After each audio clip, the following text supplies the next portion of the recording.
النهارده معانا وصفتين ما يختلفش عليها اتنين، وهي الكريب والسندوتشات السوري، وطبعا كلنا بنحبهم.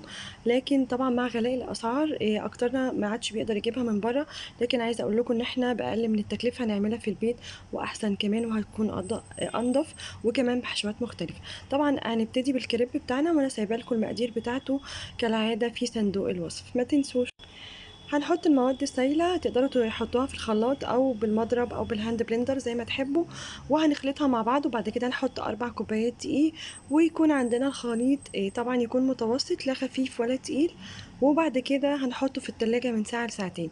يفضل ان احنا نعمل الخطوة دي لو مش مستعجلين، هتدينا نتيجة وطعم أحلى. اقول لكم ان احنا هنطلع كل الكميه اللي انتوا شايفينها في الفيديو دي من ال4 كوبايات دقيق. وعايزه اقول لكم كمان ان الكريب بقى موجود دلوقتي جاهز، تقدروا تجيبوه.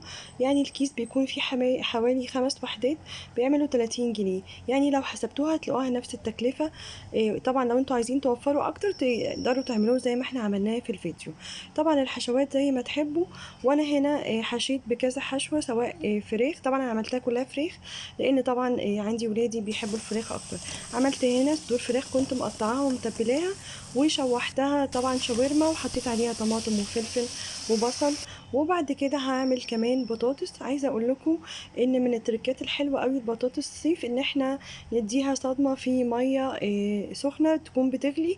يا دوب نديها صدمه ونطلعها، نرش عليها معلقه بيكنج باودر، وبعد كده نقليها. حتى لو هي من النوع اللي بيحمر، هتطلع معانا باللون والحلاوه دي، وكمان مقرمشه. دي من التركات الحلوه قوي البطاطس، التحمير بتاع الصيف.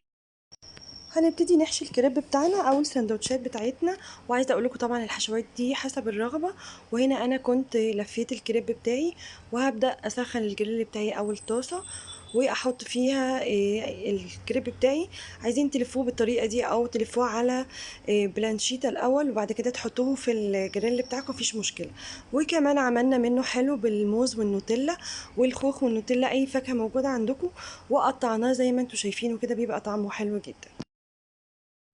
هنيجي هنا للسندوتشات السوري. طبعا عندنا العيش السوري جاهز، واحنا كنا عملناه قبل كده على القناه. تقدروا ترجعوا للفيديو لو انتوا حابين تعملوه في البيت، لكن انا جبته جاهز عشان كان اسرع بالنسبه لي، وعشان الجو كان طبعا حر. وهنحشي الحشوات سواء البطاطس او الفراخ. وعندي خضار طبعا انا كنت مقطعاه، والصوصات دي طبعا بقت موجوده دلوقتي في كل الهايبر، تقدروا تجيبوها وتحطوها. وبعد كده سخنا الجريل، وحطينا معلقه من الزيت، وهنبدا نحط سواء الكريب بتاعنا او سندوتشات الصيني. عايزه اقول لكم كمان هنعمل كريب كونو.